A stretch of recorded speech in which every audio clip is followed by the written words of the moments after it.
Hey guys, it's Marco again, and it's time to talk about the current state of rogues in phase 2. I was pugging a lot of BFDs in the previous phase with Mage, Hunter, Rogue and Warrior. I literally had no problems of getting into any raid with any of those classes. I decided to continue pugging for the start of phase 2 just to experience it. I must say that this experience has been disgusting after the first week. First week I did a full clear in a pug group with no problems and I didn't have to wait for an invite. With the second lockout the problems already started, and not even with clearing the raid. I still didn't have any problems in pugs with actually killing the bosses.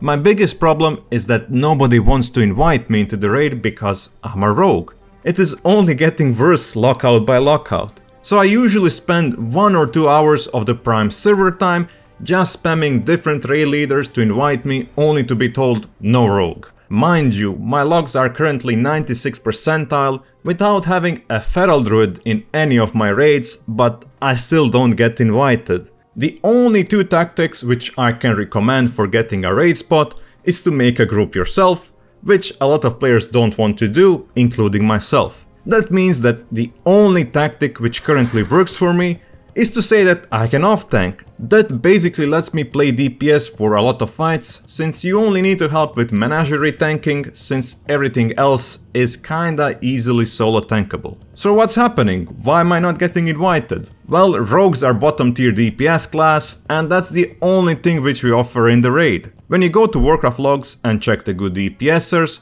mages, warlocks and hunters are destroying us. Priests, shamans and warriors are well ahead of us. The only classes which are behind us are druids and paladins. And DPS is not even the worst thing. Every raid leader wants that their group can do as much DPS as they can, because that's fun to do in Classic. So you need at least 1 warrior for Battle Shout, Enhancement Shaman for Totems and Wind Fury, Feral Druids for that 3% critical strike chance increase and Wild Strikes, 1 Melee Hunter, because range hunters suck, for 10% stats, and lastly you want 1 or even 2 paladins for the auras and blessings. That leaves 1 or maybe even no spots open for a melee DPS which does a lot of damage, and you will want another hunter because they can go ranged on some bosses where you require more ranged DPS, which basically means no spots for rogues at all. The worst part for rogues is that even if you want to pull these 95 percentile logs, you need to have a rested druid or a balanced druid with dream state, which increases your poison and envenom damage by 20%. And having that is our most important raid buff. That means that you need at least 5 other members in a 10-man raid so you can do your maximum DPS, which is absolutely insane. Another insane thing to me is the fact that every single class brings something to the table in the raid environment, except for rogues. Warriors have Sunder Armor, Commanding and Battle Shout, all great abilities. Paladins have Blessings and Auras, which are also super good. Hunters give 10% stats increase. Shamans have all the totems and Wind Fury.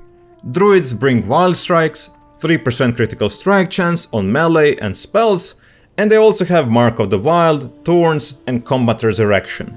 Mages bring Arcane Intellect, Food and Fire damage increase.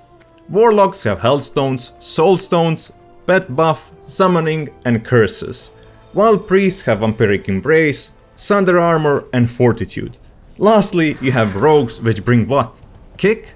Other classes have kicks now as well, so we really bring nothing to the table. Another thing that sucks for us is the fact that tank rogues are bad. Why would you take a tank rogue when warlocks, shamans and paladins will do a far better job? I tanked a few bosses in the raid and they're straight up killing you if you get unlucky with your parries and dodges, and that happens quite often. I even had tank talents. And what is Blizzard doing to help rogue tanks? They're buffing main gauge, an absolutely awful ability which nobody will use, since we have to remove Mutilate, which is the main source of our damage, and aggro for that defensive cooldown. They're also increasing threat generation on just a flesh wound by 30%. But I don't understand why, since I already have troubles off tanking because I'm taking way too much aggro, and the main tank has to constantly taunt the boss off of me. We need more HP or mitigation on rune slots which isn't mutilate. At least they're trying to do something with tanking, while they're completely neglecting DPS rogues. Overall, I'm super disappointed with the rogue state this patch. We definitely need some hefty DPS buffs or maybe some unique rogue raid buff. Nobody wants to take a pure DPS in the raid without any utility. The only time when you will put a rogue in your raid is if they're top DPS or second best DPS. They also need to give us calculated buffs so we don't get too OP in PvP. I currently like rogue PvP strength and it's quite fun to play them as long as you pick your fights. That's it for the video. I just had to rant about this since I see so many rogues trying to get into Gnomregan raid, even offering gold so they get accepted into the raid. These are definitely sad times for us stealthy boys. Thank you for watching and bye bye.